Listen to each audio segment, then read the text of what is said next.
Bismillahirrahmanirrahim. Assalamualaikum warahmatullahi wabarakatuh.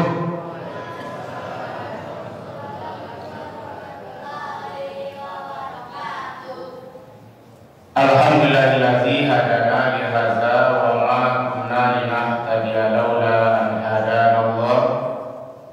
Asyhadu an la ilaha illallah wa asyhadu anna Muhammadar Rasulullah. Qala Allah Ta'ala fil Qur'anil Karim, A'udzu billahi minasy syaithanir rajim. Bismillahirrahmanirrahim.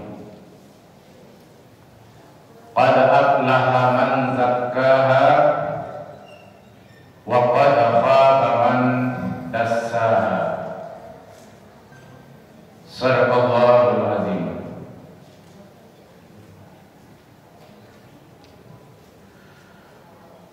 Kembali kita bersyukur pada Allah Subhanahu wa taala. Alhamdulillah sampai pagi ini kita masih diberi nikmat dan hidayahnya Allah Subhanahu wa taala, sehingga kita benar-benar yakin bahwasanya setiap ibadah yang kita lakukan, perbuatan yang baik yang kita lakukan, Allah Subhanahu wa taala membalasinya dengan pahala yang berlipat ganda. Amin amin ya rabbal alamin. Salam dan salam kita kirimkan kepada Nabi Muhammad sallallahu alaihi wasallam dengan ucapan Allahumma shalli ala Muhammad wa ala ali Muhammad. Bapak Ibu jemaah subuh yang dirahmati Allah, sebelumnya mohon maaf, ini mendadak karena mendadak soalnya betul. Mungkin kaca-kaca itu tidak Al-Quran tadi baca. Ya, karena langsung saya ketika pada ibu langsung saya ke rumah nih. Artinya Pak Ibu, kalau dia akhir-akhir ini, ya kalau kita lihat walaupun baik malam walaupun subuh, ya, memang secara berangsur-angsur jemaah kita hilang dari keramaian masjid di bulan Ramadan ini, sehingga banyak WA yang muncul bahwasanya datang pengumumannya bahwasanya pengurus masjid sudah kehilangan jemaah tarawih takama dan yang lainnya. Kalau ada yang menemukan, tolong ajak kembali ke masjid, kasih tahu pengurus, karena Ramadan masih ada. Tahu ada juga yang menghilang. Kemudian di akhir-akhir ini ada di penceramahnya sih namanya atau tiba-tiba baca itu atau habis Ramadan ini. Bi kita berpuasa kembali Bapak dan Ibu bahwasanya dan tahu kita lupa ketiduran atau bela Bapak dan Ibu yang berbahagia. Untuk ceramah pagi ini sebenarnya untuk tausiah kita dari awal sampai akhir, ini sudah banyak pelajaran yang kita dapatkan dari guru-guru kita.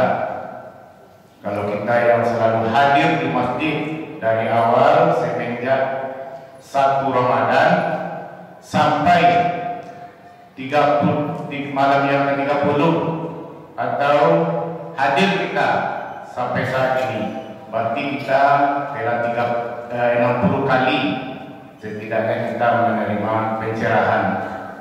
Artinya di selama Ramadan ini kita benar-benar mendapatkan tarbiyah atau pendidikan jiwa kita.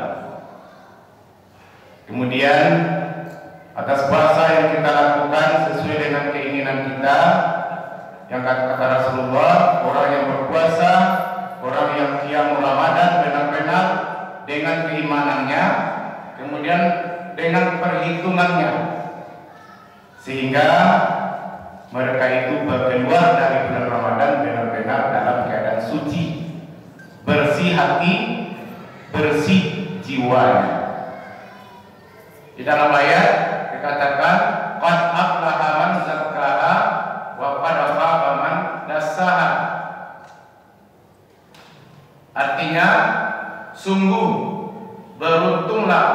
orang yang mensucikan dirinya, dan sungguh berugilah orang-orang yang mengotori dirinya. Jadi apa yang berbahagia dengan niat kita dari awal Ramadan ingin mensucikan diri kita, insya Allah kita berada kembali kepada fitrah yang sebenarnya. Yang fitrah itu Pak Ibu, hati kita itu suci, jiwa kita bersih. Artinya kalau ada sesuatu yang tidak berkenan dengan hati kita, perbuatan yang kita tolak dengan hati kita, itu adalah salah satu fitrah. Contohnya selama ini kita berbuat tak tahu itu perbuatan yang salah. Tak tahu setelah Ramadan kita sudah dididik, sudah dilatih, artinya tahu kebenaran. Oh, ini perbuatan yang salah. Baik secara sosial maupun secara perbuatan kita sendiri terhadap diri kita sendiri. Tahu kita mana yang salah, mana yang benar. Dari segi makanan juga, mana yang halal, mana yang haram. Contohkan saja kaum muslimin berbahagia, ya kepedulian kita aja kepada sesama yang lain, baik sesama tetangga. Mungkin selama ini ya kan ada orang Bapak Ibu sudah di suatu tempat bisa jadinya setelah mengamen ikan, mengamen ayam, memiliki ayam, lalu dibuang aja ke belakang rumah tanpa disengaja.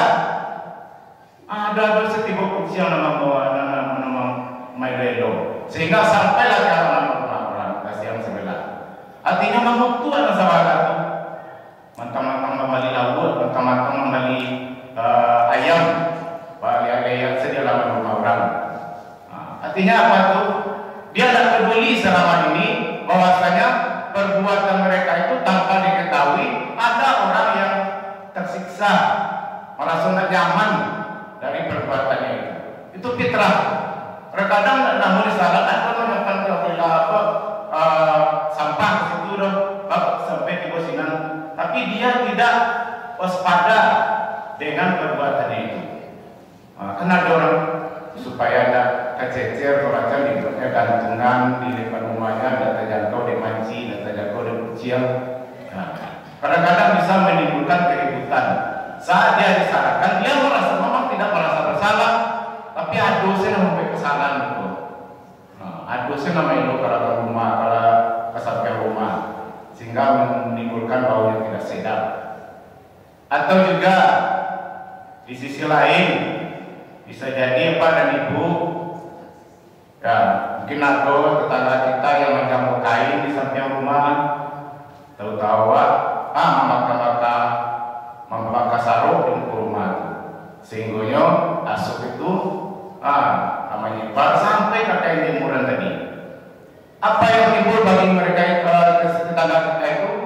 Tidak boleh bau nasum dan pakaian itu. Padahal sudah dicuci, sudah kasih pengharum, sampah yang dibakar, sehingga asalnya itu ikut ke pakaian yang tidak tadi.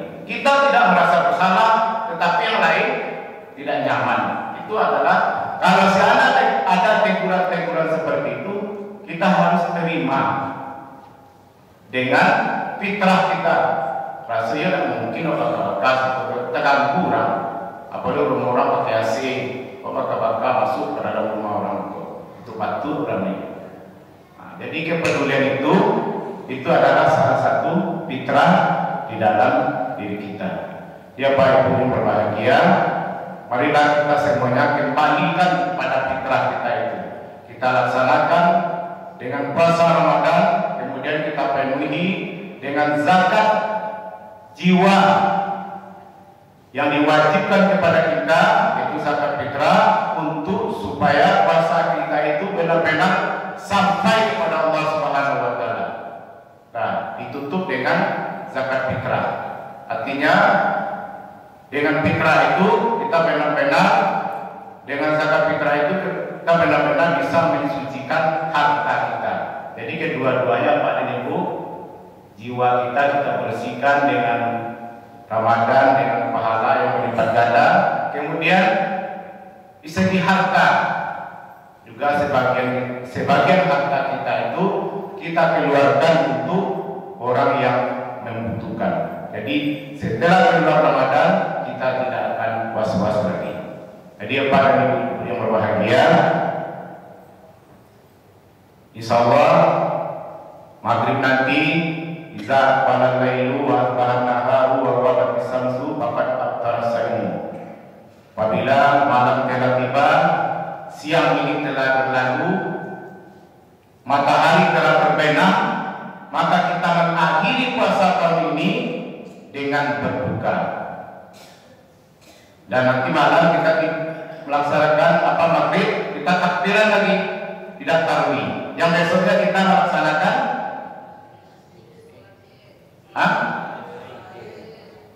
salah ya. Besoknya kita salat subuh. Ya ada yang nanti malam tarawih ada besok salat Idul Fitri. Nah subuhnya kapan? Tidur sore. Jadi Bapak dan Ibu,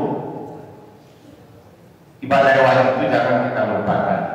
Tanpa ibadah salat Idul Fitri itu adalah sunnah muakkad.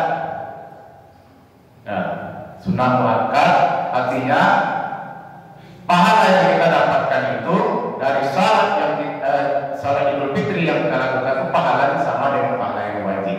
Jadi rugi kiranya kalau kita tidak mengikuti salat Idul Fitri yang disunahkan oleh Rasulullah SAW. Makanya dianjurkan oleh Rasulullah untuk melaksanakan di waktu itu dilaksanakan di lapangan. Karena bagi orang yang berhalangan, bagi orang yang tidak salat, artinya dalam berhalangan salat, bisa dia mendengarkan khutbah dari di pinggir lapangan, tidak masuknya ke dalam sabtu dong, tapi dia bisa mendengar dari jauhan. Itu di masa Rasulullah bisa jadi pengeras suara, seperti sekarang. Kalau kita ada di masjid, tempatnya bisa tempat terbuka, ya ceramah itu bisa kita dengar dari rumah, terangnya dari rumah. Di rumah semua tetap mendengar khutbah. Nanti kan kegiatan kita orang salat ke masjid, salat hari raya, bisa dia mendengarkan dengan baik di rumahnya apa yang disampaikan oleh khatib, karena dia ikut berpuasa. Apa Ibu? Ya kepada Ibu Ustaz. Tapi kemarin ada pengumuman keluar, lebih baik ditunda saja hari raya ini. Baru ditunda ya, karena terjadi kecurangan. Curangnya di mana Bapak Ibu? Ayo, napaso ya, berpaso yo, barayo yo. Aku nanti kecurangan dulu. Malah sudah ada yang 10 hari yang lalu dia sudah menunggu kita untuk berhari raya. Dia sudah berburu bukti rayo, berburu pakaian rayo. Seolah-olah itu hal penting sekali, sehingga dia meninggal di akhir Ramadan. Dia tinggalkannya ibadah yang sangat penting yang seharusnya kita buru di dalam bulan Ramadan ini, di akhir-akhir Ramadan ini. Jadi kembali pada ayat tadi, kaum muslimin yang berbahagia, maka beruntunglah kita yang telah mensucikan jiwa, mensucikan raga kita, sehingga kita keluar dari bulan Ramadan seperti anak bayi yang baru lahir. Kembali kita kepada fitrah yang sebenarnya. Ini dan semua orang yang mendapatkannya. Bapak Ibu jemaah subuh yang berbahagia, kemudian kembali juga kami ingatkan, kita terus tingkatkan investasi kita untuk di akhirat. Jadi dalam bulan Ramadan kita kumpul pahala sebanyak-banyaknya. Di luar bulan Ramadan kita terus sepanjang hidup kita itu, sepanjang hidup kita hambakan diri kita kepada Allah Subhanahu wa taala. Semakin kita mencintai Allah Subhanahu wa taala. Kalau kita cinta kepada Allah, tentu kita diperbudaknya. Kalau bahasa Arabnya abdu, kan ada abdullah. Abdu itu artinya budak, hamba, kan banyak bahasa. Kesuruh, hamba, budak. Artinya kalau orang yang cinta kepada Allah, dia merasa diperbudak. Nah, walaupun waktu itu dia tidak mendapatkan upah secara tunai, tetapi di jiwanya itu sudah ada merasa ketenangan. Jadi kita ini adalah hamba Allah, adalah budak Allah. Kalau cinta kepada sesuatu, cinta kepada barang, harta kita, ya kita diperbudak. Nah, kita cinta kepada, kita mencintai harta kita, menyayangi harta kita, contohnya kendaraan, punya mobil, ya kita diperbudak. Artinya kita rawat, kita kalau seandainya kotor, bersihkan kembali. Karena kita cinta, karena kita sayang dengan kendaraan kita. Tapi kalau tidak sayang, sudah dibeli, sudah dipakai, kembali terletak selesai. Nah, apapun bentuknya yang kita cintai, man ahabba syai'an fa huwa abduh. Jika kamu mencintai sesuatu itu, kamu diperbudak. Cinta kepada Allah yang kita diperbudak. Selalu hadir ke masjid, laksanakan ke segala perintahnya, segala tuntutannya itu kita lakukan. Kemudian ditambah lagi orang-orang yang beriman itu bersangatan cinta kepada Allah. Walladzina amanu asyaddu hubban lillah. Orang-orang yang beriman itu sangat cinta kepada Allah. Karena sangat cinta kepada Allah, dia selalu tidak mau jauh dengan Allah. Tidak mau merasa kurang seandainya mereka itu tidak ingat, tidak zikir kepada Allah. Jadi kalau orang yang beriman itu merasa kurang rasanya kalau mereka itu merasa kurang cintanya kepada Allah, kalau mereka itu tidak zikir dan ingat kepada Allah Subhanahu wa taala. Jadi marilah kita sama-sama tingkatkan investasi kita untuk akhirat. Investasi itu apa?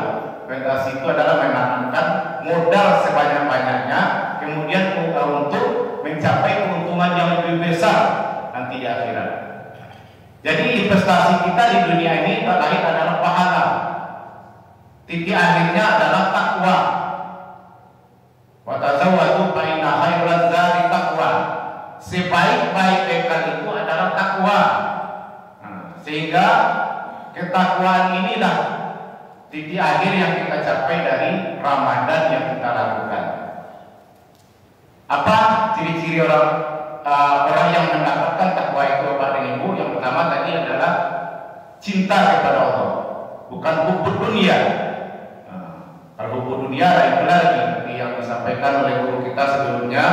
Hubbud dunia, dia terlalu cinta kepada dunia, cinta kepada angan-angan sehingga akhirat terabaikan. Seharusnya kedua-duanya kita dapatkan. Sehingga doa kita itu Rabbana atina fid dunya hasanah wa fil akhirati hasanah wa qina adzabannar. Kita memohon keselamatan itu untuk dunia dan untuk akhirat.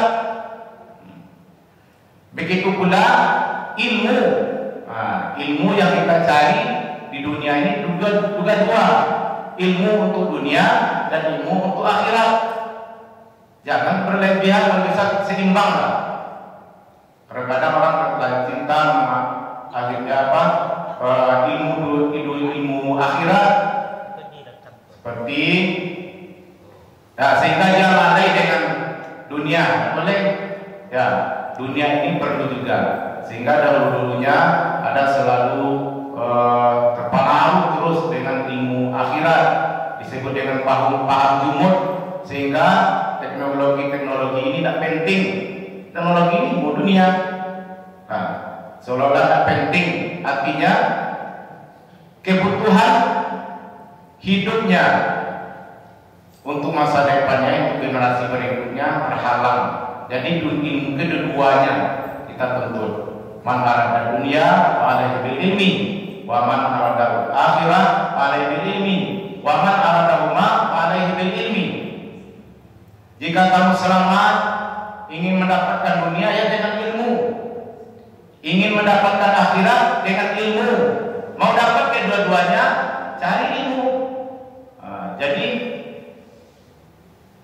ingin kita mendapatkan kedua-duanya adalah dengan ilmu.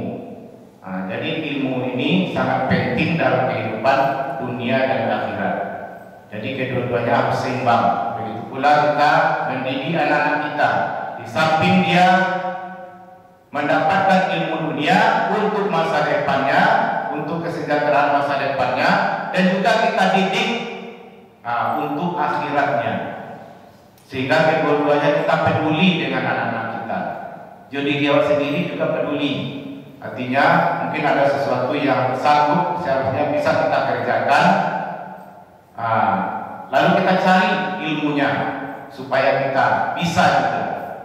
Ya mungkin kita keterampilan kita berbeda-beda. Ya, mungkin ada suatu saat kita ingin mau nih. Contoh saya mungkin ada anak pandai berpapan, dulunya karena sibuk, sekarang banyak kesempatan, banyak cara mau berpapan. Sehingga ya terus segi makanan yang lain lah. Artinya dengan kesempatan itu nah malas kita belajar walaupun kita sudah tua. Ya, karena menuntut ilmu itu tidak ada batasnya. Dari ayunan sampai ke yang lahat, masih itu Jawa. Ilmu itu bisa kita dapat selagi berfungsi panca indera kita, dari segala dari telinga, mata. Dengan mata kita memperhatikan, kita masih bisa mendengar, masih bisa merasakan. Insya Allah kalau kita menuntut ilmu akan bisa juga kita dapat, kecuali kalau sudah pikun, artinya ingatannya tidak menerima lagi. Malahan ingatan yang ada sih tak tinggal, tak tahu lagi. Sehingga keluar dari rumah biasanya lalaca jalan dari tempuh setiap hari. Dan keluar dari rumah gak 500 meter dia bingung, tak tahu jalan pulang. Nah itu namanya udah pikun. Ada tak kejadian seperti itu Pak Ibu? Ada. Jalannya sih, jalan keluar rumah saya untuk balik ke rumah lalu ya. Apalagi anak cucunya sendiri, ya cucu saya tak tahu deh siapa. Padahal cucu kita sendiri karena sudah pikun. Kalau makanya orang pikun pun udah wajib puasa lagi. Karena dia tidak tahu apa yang mau dia perbuat, apa lagi pahala yang dia kita raih. Seolah-olah puasa itu tidak menjanjikan. Jadi kalau ada yang sudah pikun, ya kira tak mungkin lagi. Ngerti kita sebagai anaknya, ya pilihan saja. Artinya dia tak bisa lagi berusaha untuk pada ingatannya tidak ada lagi. Dan juga kita harus Ibu selalu berdoa akhirnya dia sampai kepikunan itu. Makanya kita rajin baca Al-Quran, selalu zikir kepada Allah Subhanahu Wa Taala, syukuri apa yang kita dapatkan. Mudah-mudahan ya kecerdasan itu dan kita selalu dalam pikiran yang tidak dapat terganggu pikiran kita, walaupun dan juga jiwa kita sampai ke akhir hayat kita. Bapak Ibu jemaah subuh yang dirahmati Allah, yang terakhir dari panitia mitra kita kami ingatkan, tidak sampai seperti Ustaz Mak tadi yang kemarin Bapak Haji hari Lansa Indah. Jadi kami panitia zakat mitra itu untuk hari ini seluruh personel itu kan standby untuk menerima zakat mitra Bapak dan Ibu bisa sebelum asar ya sudah bisa kita bagikan kepada yang berhak atau kepada mustahik yang menerima dari warga kita. Jadi secepatnya untuk hari ini baikkan zakat fitrahnya, sehingga kedua-duanya puasa kita terlaksana dengan baik, kita bagi ke fitrah, kemudian harta kita sebagai harta kita melalui zakat fitrah kita bisa salurkan kepada yang berhak menerimanya. Mungkin itu saja Bapak Ibu yang berbahagia yang dapat sampaikan, dan juga dari pengurus, keseni pengurus, segala pelayanan selama Ramadan ini. Kalau tidak nyaman rasanya, ya dimohon dimaafkan, atau anak-anak kita tidak terawasi, ya tidak terawasi untuk kenyamanan kita. Sebenarnya tanggung jawab kita Bapak dan Ibu untuk ibadah ini, ya, kepada anak kita di masjid tempat ibadah, jangan sampai ada orang yang beribadah yang terganggu. Jadi mungkin itu saja. Juga kami sebagai imam melaksanakan tarawih, pada seandainya tidak nyaman dalam pelaksanaan tarawih, kurang kekusukan, kadang-kadang tak tahu letak dalam kekusukan kita, tak bisa disamakan. Malah kadang-kadang lebih kusuk jemaahnya daripada imam. Atau dengan suara, kalau saya dengan serak-serak pasal semacam bagai, tolong dimaafkan. Wabillahi taufiq.